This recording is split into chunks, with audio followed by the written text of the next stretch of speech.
¿Qué onda, mi gente? Bienvenidos al podcast favorito de sus podcasters favoritos, el 906 Podcast. Así que, buenos días, Ecatepec, buenas tardes, Timbuktu, y buenas noches en la selva de la Candona. El día de hoy tenemos un tema jugosísimo y sabroso. El tema es las prioridades en los 20s, las amistades, las relaciones y el futuro. Pero antes de entrar a ese tema sabroso, queremos entrarle a otro tema más sabroso que está aquí. Este sí es un verdadero tema sabroso. Queremos agradecerle a nuestro patrocinador oficial. El primero de muchos, Mariscos La Rosca de Guamuchil. Nada más de verlo, mira, compa, empiezo a sentir que está bien bueno esta madre. Iba a tomar agua yo ahorita, pero ¿quién quiere tomar agua cuando tienes una limonada de fresa de este tamaño de alitro? Mira. Es como un ubola, ¿no? Yo lo llamaría un fresola. Ay, cabrón. Tenemos unos boneless aquí, búfalo, boneless barbecue, un sushi empanizado con un poco de cebolla caramelizada arriba. Adentro tiene cola de murciélago. Acá tenemos uno con relleno de cola de elefante. Y este es muy especial porque es oreja de lomina, es lo que tiene adentro. No es cierto, la neta. Muchas gracias al patrocinador, se ve exquisito esto. Así que, ¿dónde los pueden visitar? Están sobre Luis Encinas, enfrente de la uni, en la bajadita del puente. Ahí lo van a ver, es demasiado visible, bastante estacionamiento. Yo ya fui a comer 2 veces marisco, ya probamos el sushi la vez pasada y totalmente recomendado. Muchísimas gracias. Y con su permiso le vamos a entrar mientras estamos hablando. Dicen que es de mala educación comer mientras hablamos, pero le vamos a entrar. A ver, ¿qué le vas a entrar primero tú? ¿Qué quisieras entrarle primero? A ver, pues yo por los boneless, la neta, básico, pero letal. Pues yo me quiero ir recio, yo me voy a ir sobre uno de estos rollos, así como Dios me dio a entender con la mano. Le vamos a echar un poquito de cebollita caramelizada aquí arriba y... ¡Ánimo! ¿Qué no? ¿Cómo está tu opinión más honesta?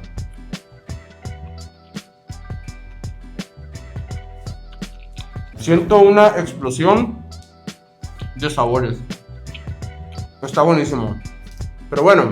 Perfecto. Termina de comer y yo le doy. Dale. La pregunta número 1 es: ¿en qué crees que desperdicia el tiempo la mayoría de las personas en los 20?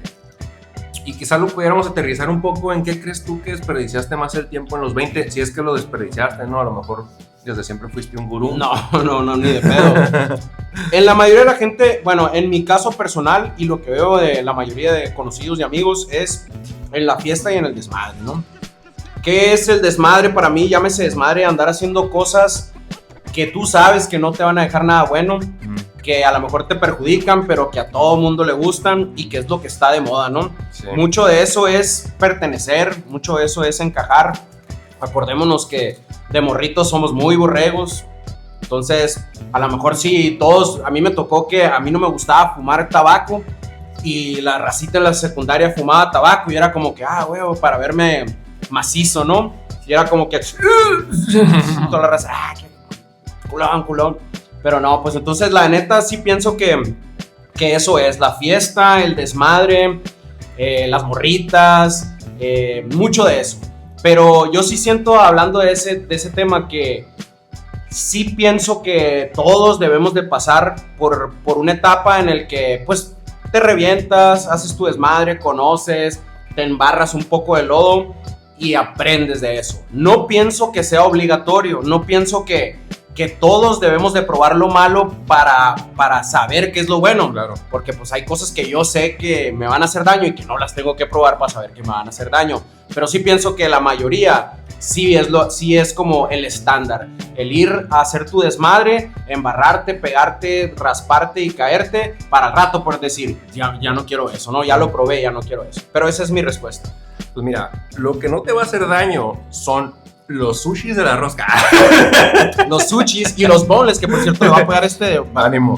Bueno, yo creo que, como dices, ¿no? Una de las cosas más en las que más desperdicia el tiempo en los 20 es en tratar de encajar. Yo creo que al principio de esa edad en la que a lo mejor estás en la carrera o estás a lo mejor tratando de encajar en otro grupo, porque pues generalmente en la carrera todo el mundo se separa, ¿no? A mí me pasó mucho que traté de meterme en este rollo el típico rollo universitario de la fiesta, de la guitarrita y todo ese rollo. Entonces, pues, como que estás buscando una identidad fuera de tus amistades de siempre. Y creo que eso para muchas personas, como en mi caso, que yo siempre fui como que una persona muy calmada en mis 16, 17, 18, me llevó a lo típico que te puede pasar, que es desbordarte, ¿no? Tratar de qué, desbordarte de compensar el tiempo de cosas que no hiciste, porque si bien yo sí salía, siempre fui muy calmado, y en los 20 fue cuando empecé a conocer los excesos. Siempre fui muy controlado. Ahorita lo que dijiste del tabaco, en los 20 fue cuando empecé yo a comprar mis cajas, ¿no? ¿Por qué? Por esa cuestión de que en la universidad era una cuestión social, ¿no? Que por cierto, qué caras están a la gente que fuma. Uno no fuma, pero ¿cómo están de caras, no? ¿Y le empezaste a pegar a tus propias cajas y qué? Sí, no, y empecé a, por ejemplo, esta cuestión del antro, ¿no? Que en mi caso pues nunca fue lo mío. Y creo que, como hablamos en el episodio pasado, estaba como que queriendo retomar el rollo deportivo. Fue parte de lo que me hizo no lograrlo. Que lo poco que empecé a ganar por el querer encajar y querer estar en las dos partes, me llevó a físicamente no dar el ancho. De por sí ya estaba empezando tarde en cuanto a edad. Lo poco que empecé a ganar lo perdí prácticamente en unas vacaciones de diciembre por querer encajar. Qué loco, ¿no, güey? Qué loco cómo se le va el rollo a uno y cómo es. Por eso, como papás también, yo creo que los papás lo que tienen que hacer siempre es como inculcar mucho las bases, porque una vez que sale tu morro, allá afuera es otro rollo, pues te puede querer mucho, puede que sea su héroe, pero la presión social es cabrona allá afuera. Totalmente. La presión social allá afuera, yo siempre me di cuenta que desde chiquito siempre había los bullies o los líderes negativos, ¿no? De el que era bien desmadrosito, el que era peleonero, el que era como bien dandy con las morritas. Y así tú fueras un morro que eras bueno para el básquet o inteligente o bien parecido, si ese morrito decía que eras un pendejo, todo el mundo era así, hasta las morritas, y uno se la creía, pues no, ¿sí me entiendes? Totalmente. Entonces como la presión social es dura. Y allá afuera hay cosas que pasan por presión social que dices tú, ¿cómo se te ocurre hacer eso? ¿O cómo se me ocurrió a mí hacer eso? Pues no, pero la neta es que pega duro y por eso hay que siempre estar bien preparados con las pláticas directas con los morros, de una manera que no sea te pego en la mano si descubro que hiciste algo malo, sino claro, cuéntame, soy tu compa. Y yo que no soy papá diría, qué difícil es que llegue tu morro y te diga, oye papá, fumé un churro, oye papá, o una hija, oye, le di un beso a un niño. Qué difícil es contenerte y no decir, épale, o decir, oh, que es como respirar y poder decir, ok, vamos a platicar, ¿no? De esto. Sí, es complicado. ¿Qué sentiste? Sí, me imagino que es complicado. Pues no nos ha tocado estar ahí, pero me imagino que es bastante difícil tener la madurez para poder hablar de una manera bien tranquila y no tener ese efecto de te pego y te regaño, porque a la primera que lo haces te deja de contar tu hijo y entonces dejas de ser su guía el que escucha y empieza a escuchar a los otros amiguitos, a lo que se dice por ahí. O hoy en día pienso yo que a nosotros no nos tocó andar investigando en internet, ¿no? De esas cosas. Nosotros era como de boca en boca y ahorita los morros se meten a ver videos o trends y de ahí aprenden. Pero bueno, eso nos lleva al tema de las amistades. Hablando de las amistades, vamos a preguntar algo. ¿Cuántas amistades eran elección y cuántas eran solo costumbre? ¿Qué piensas de eso? Pues mira, en mi caso, yo creo que las amistades yo las dividiría en dos, ¿no? En mi caso yo empecé a tener amistades como tales, prácticamente yo creo que hasta que los conocí a ustedes, más o menos que tendría 19 años cuando empecé a llevarme con ustedes, 18, 19. ¿Pero antes también tenías amistades? Sí, tenía las amistades de la prepa, que después las retomé, ¿no? Que tuve esa cuestión de la prepa, de ahí salió mi amistad con mi compadre, por ejemplo, que es la persona con la que más creo que he tenido relación en toda mi vida de amistad.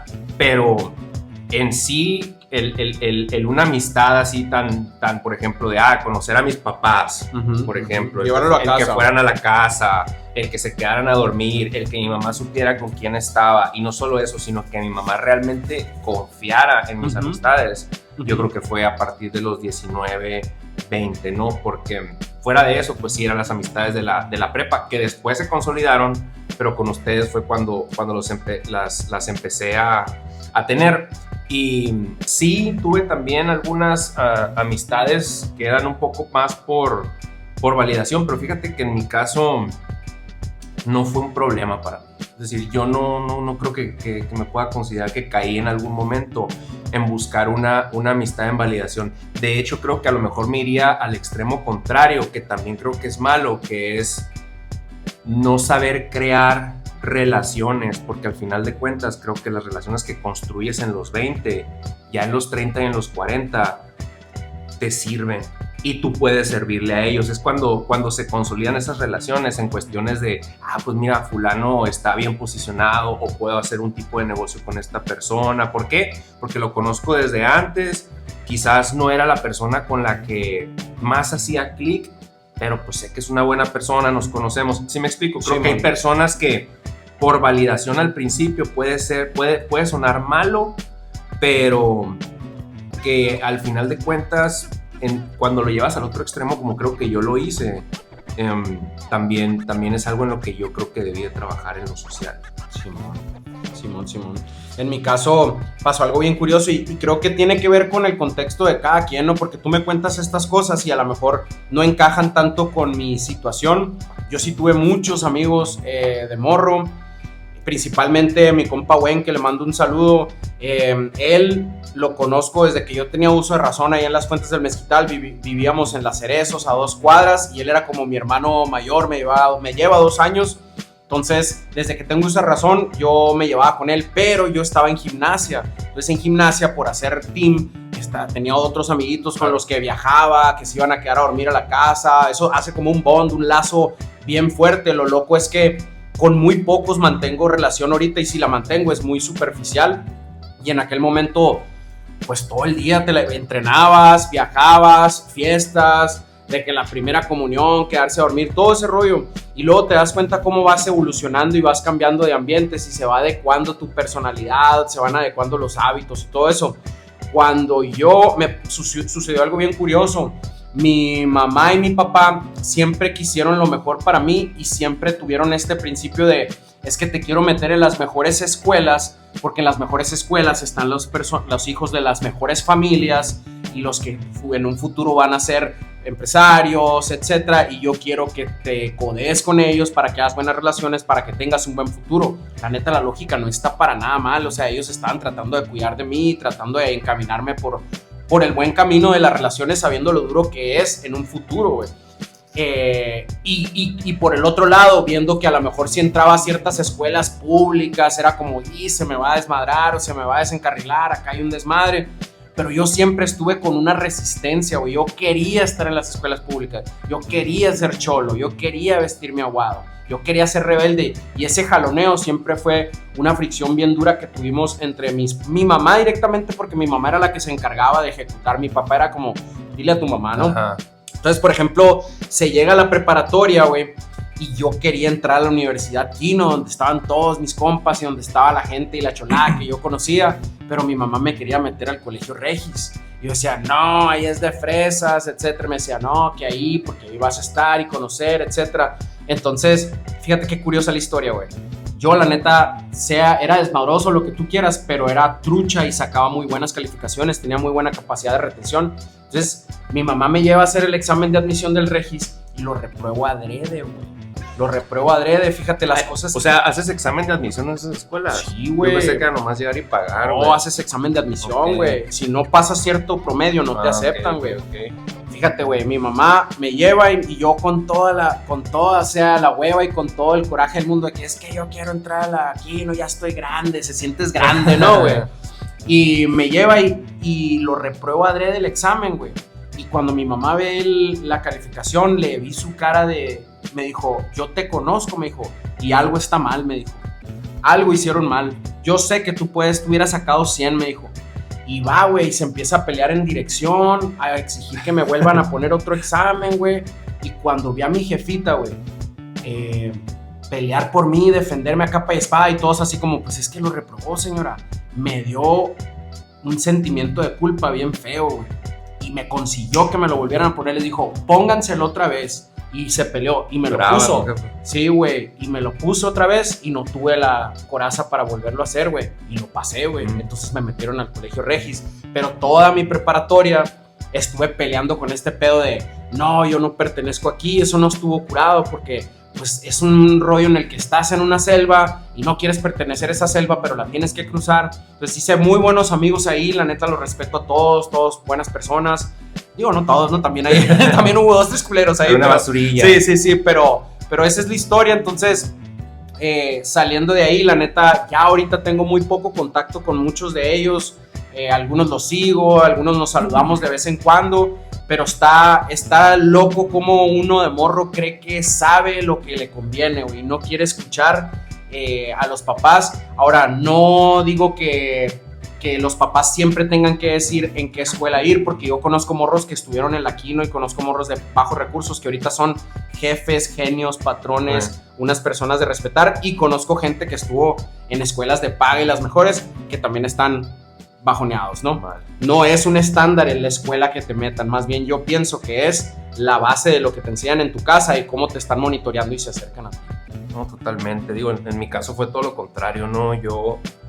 Yo siempre estuve en escuela pública, pero, es decir, es la razón también por la que no tengo amigos, pues porque mis papás no me metían en escuela de paga, me metían en escuela pública, pero no me dejaban llevarme con los compañeros. No era como, no puedes ir a su casa. No podía, era como que a la casa, a la casa, a estudiar a lo que es y ya está, ¿no? Y tú te castrabas con ellos de que, ¿por qué? O sea, pues sí. Los villanizabas. Sí, en ese momento, pues obviamente uno sí se enoja, porque ahorita que hablas del bullying, a mí me pasaba algo muy curioso y era, los de la primaria, a mí me decían que yo era el rico. A mí también, güey. Yo era el rico de la primaria pobre, por decirlo de cierta manera, ¿no? Porque sí, yo vengo de una colonia que, pues, así es realmente, pues sí, era muy conflictiva en ese tiempo, ¿no? Y pues realmente no era como que éramos... La pyme barrio loco exactamente, era. Entonces no era como que éramos ricos y todo eso, pero yo creo que, bueno, al final de cuentas era una cuestión de que tú sabes que algo te tenían que encontrar, Simón. Y en mi caso, como veían eso, se notaba, pues, o sea, se notaba que no me integraba. Pues era como que, pues, empezaron a hacer carrilla. Y en mi caso, pues, fue como que yo realmente no pude construir amistades hasta, no sé, yo creo que la secundaria. Luego ya llegó la prepa. En la prepa, pues sí, ya me solté, ya empecé a ir a fiestas, también ya me dieron carro en la prepa. Y para muchos era como, le dieron un carro. Ese fue un cambio crucial en mi vida cuando tuve carro. Fue un cambio también en cuanto a las personas, digo, cuando tienes carro también muchas personas ya te empiezan a buscar. Ahí es cuando ya empiezas a conocer el interés, ¿no? ¿Cierto? El interés, tú eres el que saca el carro, tú eres el que puede llevar al bull, etcétera. Entonces, pues hasta esa etapa, pero ya cuando nos empezamos a llevar nosotros, fíjense, tuvimos una etapa muy desmadrosa, ¿no? Muy desmadrosa. Y de cuestiones ahí de malos hábitos, encontronazos con la policía, etcétera, ¿no? Entonces, pero fíjate la diferencia, o sea, mi mamá jamás los tachó en el sentido de ponerles las cruces, de no dejarlos entrar, de ese tipo de cosas, porque ella, y me lo dijo después, nos veía como que nos cuidábamos entre nosotros. Ok. Ella valoraba la lealtad que nos veía que teníamos, porque ella me vio con otro tipo de amistades, que vio cómo me dejaron solo en una situación. Okay. Entonces, cuando ella veía que nosotros podíamos andar mal, pero andábamos juntos, para ella era... No sé, yo creo que se sentía un poco menos intranquilo. Le vio algo positivo, pues, ¿no? De que por lo menos me van a cuidar al cachorro, sí, ¿no? Sí, no, porque yo soy el menor, ¿no? Entonces, creo que en ese sentido, pues, ahí fue cuando yo sí pues empecé a sentir ese feeling de verdadera amistad que durante muchos años no tuve. A huevo. Y bueno, queremos que sepan que aquí en 906 siempre usamos tecnología de punta, de alta gama. Por ejemplo, aquí tenemos un elevador de charolas que conseguimos en Rusia. Este elevador es un gran elevador. Qué bárbaro, qué cochino, ¿no? Agarrando la suela aquí y luego comiendo. Pero bueno, vamos a seguir comiendo y platicando con su permiso aquí, ¿eh? Muy bien. Vamos a pasar a el siguiente tema de los 20. Creo que es un tema ahí crucial, que es el tema de las relaciones. Elecciones inmaduras, idealizar, no poner límites, confundir la intensidad con el amor. ¿Qué buscabas? ¿Qué creías tú que era importante? ¿Qué ahora dices tú? ¿Qué pendejo estaba? Háblame de eso en tus 20s. Bueno, yo lo que puedo decir en mi experiencia es que hubo una situación ahí, como en todos, de mis papás, ellos se divorciaron y en algún momento yo recuerdo que mi mamá era muy insistente en ser muy cariñoso con su novia, hazle muchos cariños, ser un caballero, como que se me hace excelente educación, pero creo que de alguna manera yo crecí sin esta malicia a quererme entregar de jalón, ¿no? Que siento que cuando estás morro es lo peor, es lo que te consigue el corazón roto, pues, ¿no? Que a la primera noviecita que tenía ya me quería yo casar y ya sentía que era el amor de mi vida. Entonces yo recuerdo ser muy entregado y recuerdo que realmente no había un proceso de selección con inteligencia emocional integrado, pues era simplemente me gusta esa niña, estoy en pláticas con ella, le invito, le doy regalitos, le doy chocolates, la llevo al cine, digo, cuando se podía, porque si estamos hablando de secundaria, pues no había tanto eso. Ya después, si eran más salidas y todo eso, y realmente no era un proceso que dijera yo, un análisis bien hecho de me conviene, no me conviene, la admiro, no la admiro, todo era hormonal, pues no era me gusta físicamente, entonces por eso quiero que sea mi novia. Y ya es lo que recuerdo de eso. Obviamente que va evolucionando, te raspas las rodillas y te caes y empiezas a entender que no hay que confundir la intensidad con amor, pues al principio es que me amanezco o de que no, tú cuelga tú primero, ¿no? Tú tonto. Entonces esas habladas así en la madrugada, visita de manita sudada fuera de su casa.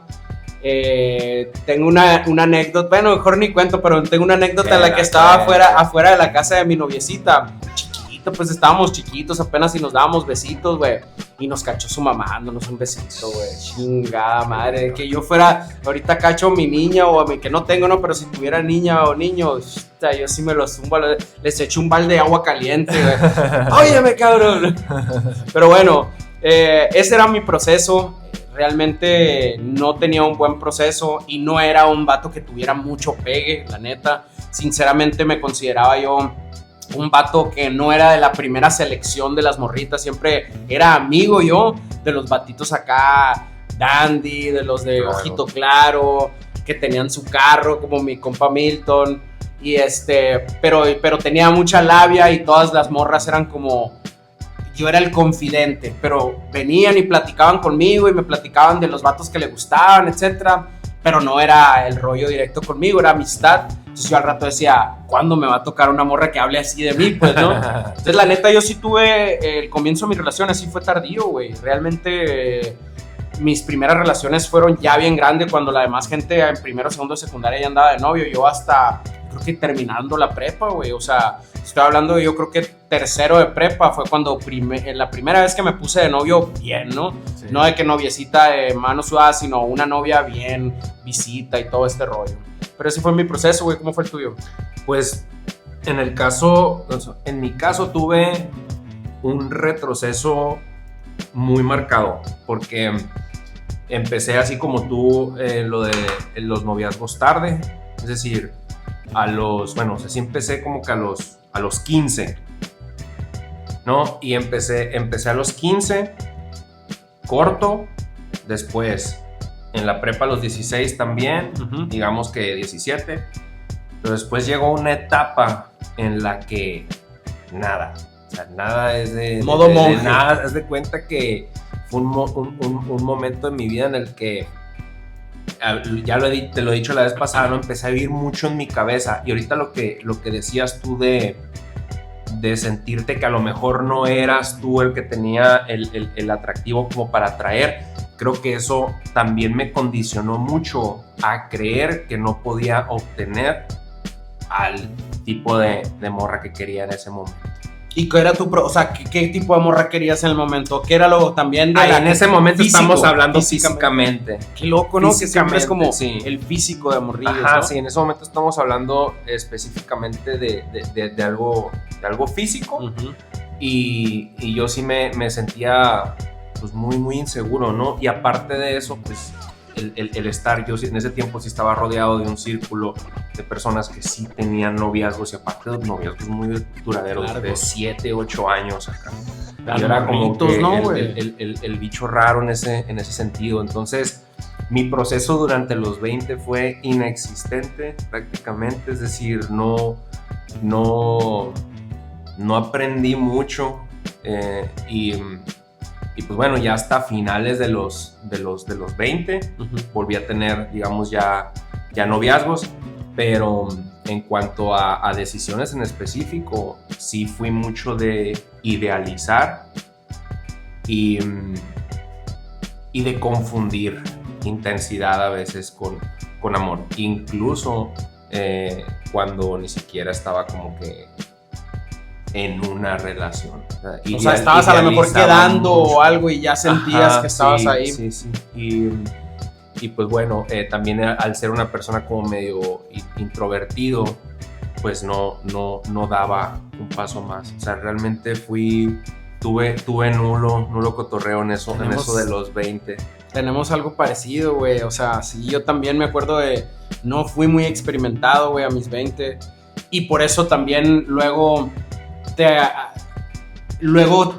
hablamos de la mejor de la carencia, porque cuando uno tiene opciones o cuando uno sabe que puede tener varias opciones o sabes que no es lo prioritario, pues lo que llega vas evaluándolo, ¿no? Pero cuando pasas tanto tiempo sin tener algo en tus manos, cuando llega lo quieres abrazar y no lo quieres soltar, pues, ¿no? Entonces luego te aferras a aceptar situaciones que no están chilas para ti, que son de falta de respeto, que son de falta de dignidad, porque dices tú, es que es mi novia y tanto que la esperé y es que tenemos una química bien grande, pero estás cegado, pues no estás idealizando. ¿Sabes qué? Una cosa que no sé, bueno, nosotros tuvimos ahí un grupo de rap cuando estábamos morros, y creo que hubo un momento en el que, bueno, por lo menos en mi caso, me ayudó mucho sí, a huevo, a que me hablaran sin yo tener que hablar. Uh-huh. Entonces, a los 15, 16, 17 años, que es cuando empiezas a desarrollar labia, uh-huh.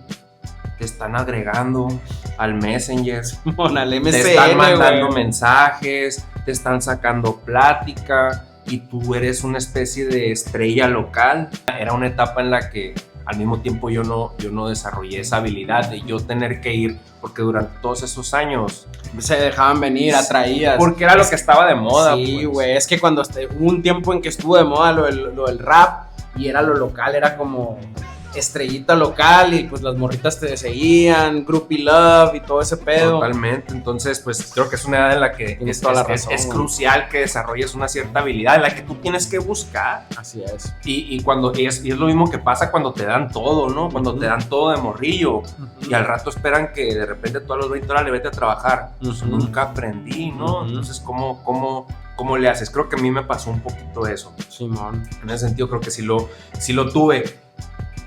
Contrario caso de otros morros que estaban en nuestra bola, uh-huh.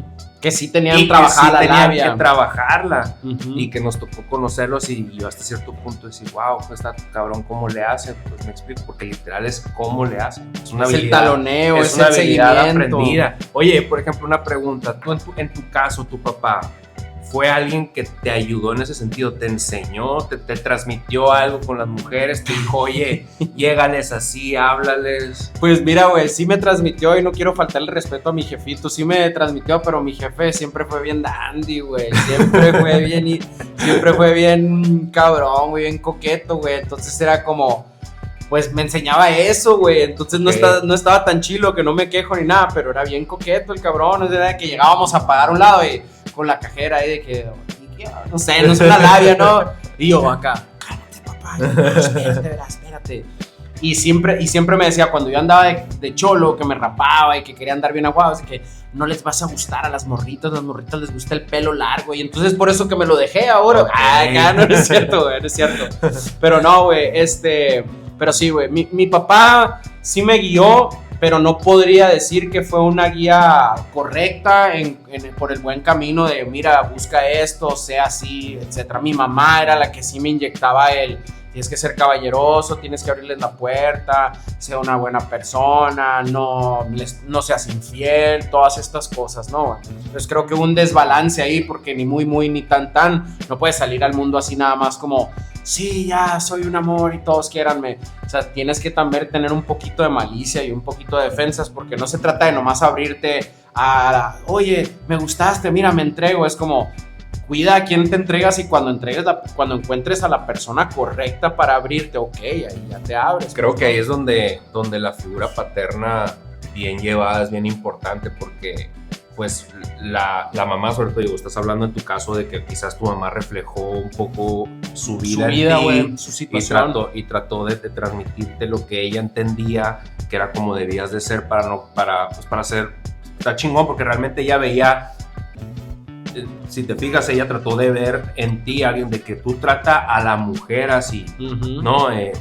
Pero, por ejemplo, ahí es donde entra a veces la figura paterna, que es la que también quizás hace ese balance de decirte, una figura paterna, no digo tu papá sea malo en ese sentido, pues una figura paterna que sí te diga parte de, oye, busca esto, pero también tienes que darte cuenta de lo que recibes, ¿no? A cambio, cómo valorarte, qué tomar en cuenta. No nada más, a lo mejor no nada más esta parte de ser cariñoso, ser respetuoso, ser caballero, sino date a respetar tú también. La morra tiene que ser así contigo. Si ella no te demuestra esto, es una señal de que no le interesa. Es selectivo. Ese tipo de cosas, pues lee las señales, ahora las red flags o como quieras llamarlo, ¿no? Que es lo que quizás a lo mejor les falta. Creo que en este caso se ha ido mucho el polo al extremo, ¿no? De a lo mejor el machismo a este extremo de, como hombre sé súper así, pero parece ser que ya se está olvidando un poco oye, tú también tienes que esperar cosas al contrario, ¿no? Y en mi caso, pues, yo no tuve ni lo uno ni lo otro tampoco, ¿no? Porque no tuve ni el caso de mi mamá de que llegara y me dijera, oye, haz esto para las mujeres, y sea así. Hasta que ya tuve relaciones más serias, ¿no? Que pues, como digo, fue casi en los 30. Sí, y en el caso de mi papá, pues, él me enseñó mucho con el ejemplo, pero siempre fue, hasta la fecha, de palabras bien limitadas. Ok.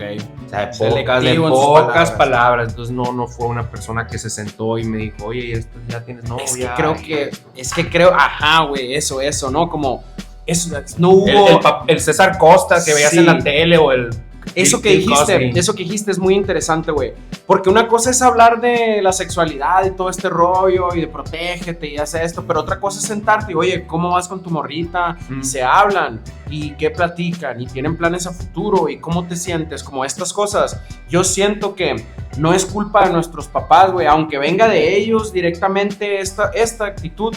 No es culpa de ellos, simplemente que así traen el chip ellos, porque así los educaron, güey. Claro. Acordémonos que nuestras generaciones pasadas eran muy secas los hombres. Es como que, no, órale, cabrón, dale, no, yo no chille. ¿Sabes cómo? Sí. Entonces, probablemente ellos nos dijeron más o nos compartieron más de lo que sus papás les compartieron a ellos.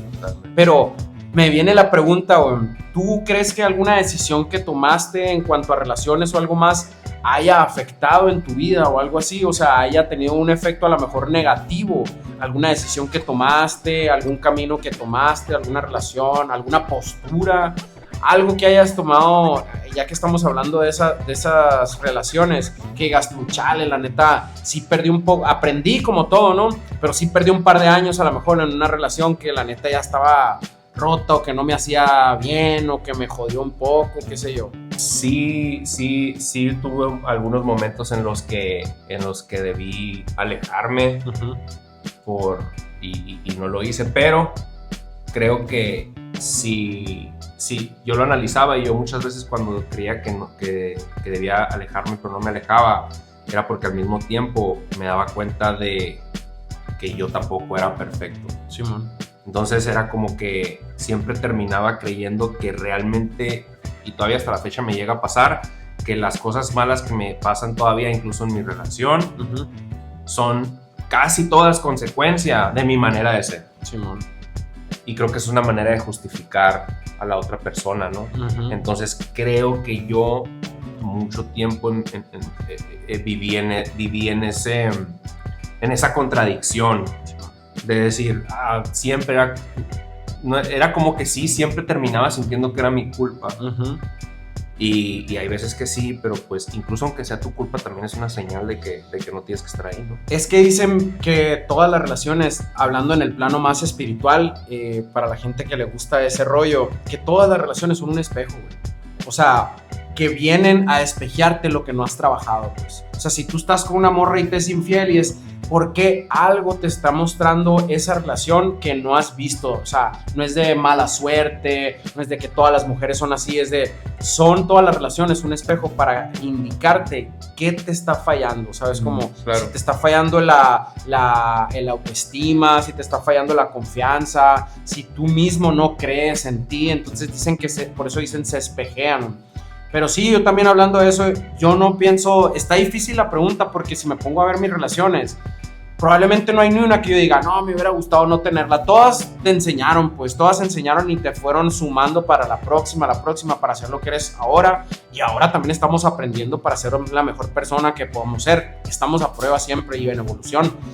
Pero sí, pues a lo mejor hubo situaciones en las que dije yo, pude haberme aplicado a no estar clavado y enfocándome con tiempo, energía, dinero en esta relación y aplicarlo todo eso en mí mismo y hubiera llegado un poco más rápido a donde llegué ahora, ¿no? Que no hay el hubiera, pero sí, si te pones a verlo de esa manera, pues sí hubiera a lo mejor cambiado un poco, si hubiera agarrado todo ese enfoque y lo hubiera puesto en mi carrera, en mi salud, en mi físico, en mi intelecto, en mi familia, güey. Porque yo siempre fui muy mandilón de aislamiento, güey. Yo siempre fui medio antisocial. Cuando tenía noviecita, era, sí, nosotros, nuestro plan solos, pero no salir en bola, empezaba a dejar de ir con mi familia, que eso no me arrepiento, pero lo noto, pues que siempre... ¿Por qué? Por estar entrepiernado, por estar en mandilón, por estar queriendo llenar el tiempo con mi novia. Era como, este domingo no fui con mis papás o no fui a comer para allá con la familia porque aquí quiero estar, ¿no?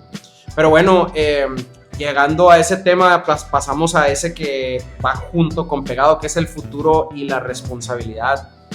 Entonces, quiero preguntarte, ¿de verdad las decisiones que tomábamos no sabíamos qué implicaban o simplemente no queríamos hacernos cargo? Pues yo creo que un poco de ambas, porque hablándote en mi caso personal, al final de mis 20, que fue cuando empecé a trabajar. Bueno, yo cuando terminé la carrera, me fui como 3 años a España a hacer un máster, porque mi plan era pues especializarme y volver y empezar a ganar dinero, ¿no? O sea, la mentalidad de los 20, no, voy a estudiar y voy a hacer una maestría, voy a volver y no me va a contratar porque tengo una maestría. Error, ¿no? Primero. Segundo, cuando vuelvo y empiezo a trabajar, yo desde ese entonces como que empecé a pensar, a ver, ya sabía cómo estaba el mercado aquí local, ¿no? De que pues, la paga no es buena, tienes que trabajar a lo mejor en el gobierno, el típico trabajo godín y aspirar a ese tipo de cosas, que no es tan mal, pero yo tenía una espinita de hacer algo propio. Sí, man. Pero me ganaba el feeling de, qué a gusto trabajar de 8 a 3 o de 7:30 a 3, llegar, comer y tener la tarde para tirar barra. Ya no tener responsabilidad. A gusto, ya me gané este descanso. Y a los 20 eso es un pecado, pues. Tienes toda la energía del mundo y la usas para de 3 a 8 hasta que te duermes. estar sin hacer nada, ¿no? Entonces, pues sí, yo sabía que eso iba a llegar yo sabía que eso no estaba bien, pero estaba viviendo demasiado en esa concha. Pero ¿estás de acuerdo que esa era la estructura, güey? Ahora que lo estás mencionando, yo pienso que hasta hace unos años todavía el estándar de aspiración de la gente era eso, güey.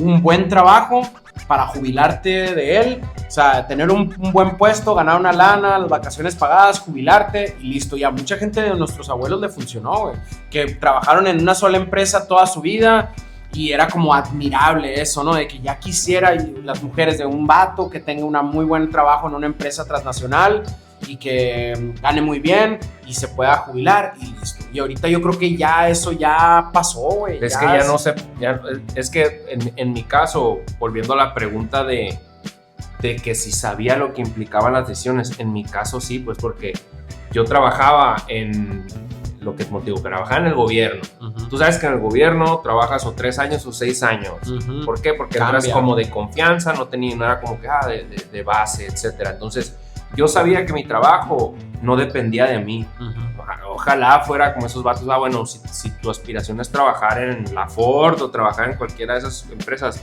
está muy bien porque siguen siendo trabajos en teoría que te permiten hacer una carrera. Uh-huh. Yo sabía que estaba en un lugar en el que tenía fecha de caducidad y no es que realmente hasta las empresas privadas y todos esos ya no hay algo que tú digas, lo tengo asegurado. Sí, no, totalmente. Puede cambiar y se te fue de las manos, entonces es cuando dices tú, ya ahora, empezar desde cero. Por eso creo yo que hay tanta gente emprendiendo ahorita y haciendo lo suyo y diversificando, porque ya se dieron cuenta que nada es seguro y que la neta es una chinga que lleves 15 años trabajando en una empresa y de repente te digan, oye, patitas para afuera, aunque te liquiden o lo que sea.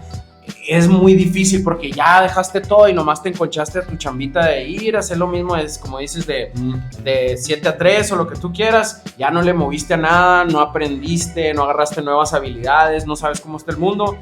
Y cuando te llegan a mover este pedo, dices tú, ay cabrón, ¿y ahora qué hago? Lo único que puedes hacer es tratar de buscar una chamba similar. Y si no hay o el mercado está muy cerrado, ahí te quedas patinando. Pues. Sí, ¿no? Yo en los 20 que estaba en este modo de disfrutando, pues no tenía familia, no tenía nada. Es decir, mi sueldo me alcanzaba tanto que me pagaban en cheque.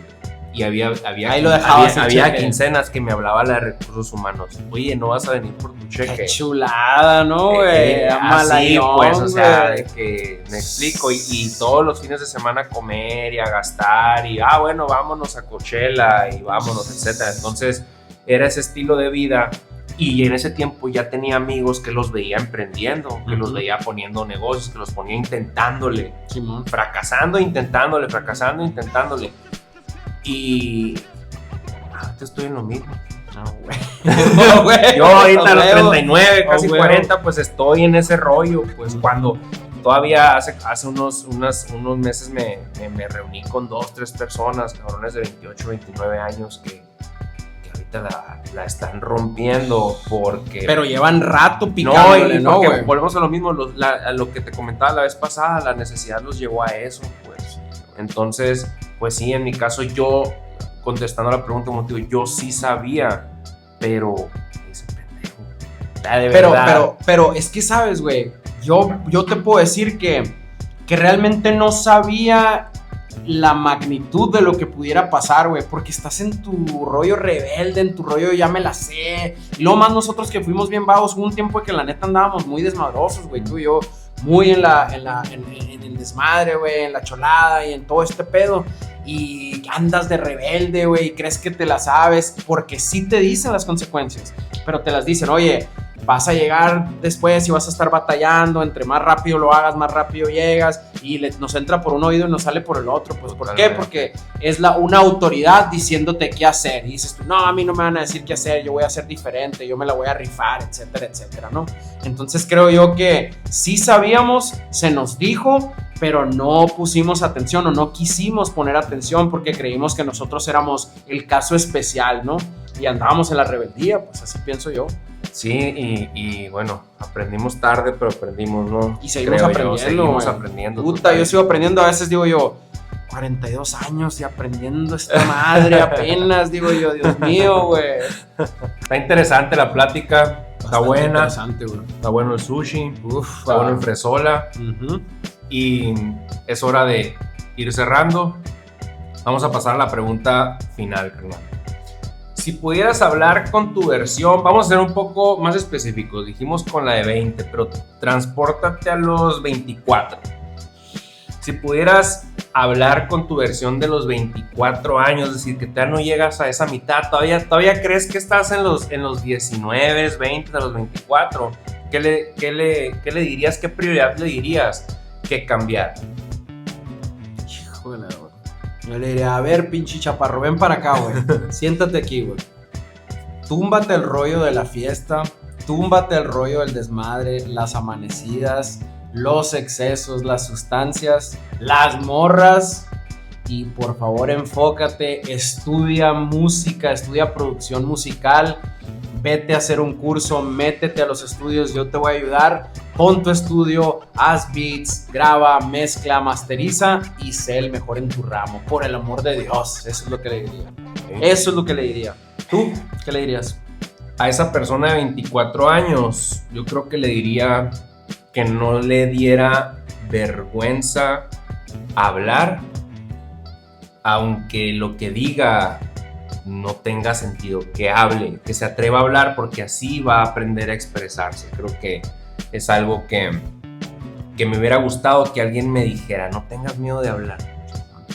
Y creo que es muy importante en este caso, por lo menos como lo estoy tratando de pensar yo, porque... Y cuando te refieres a hablar, ¿es ser más vocal? Más vocal, más expresivo. Si estoy pensando algo, comentarlo de una manera... Sí, porque a lo mejor la gente dice que no hablaba el morro, sino que ser más expresivo, sí, y externar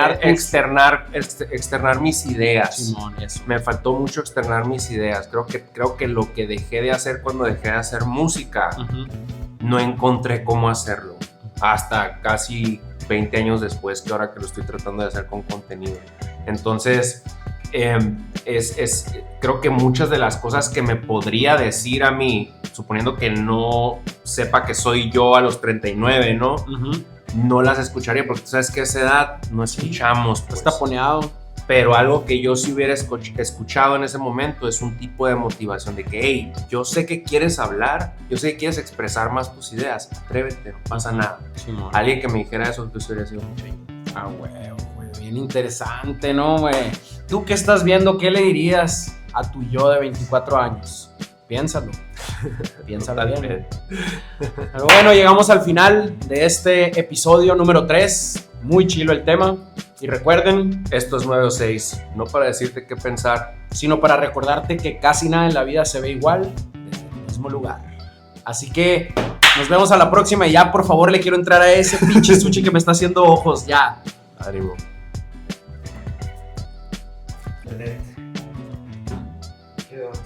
Yeah.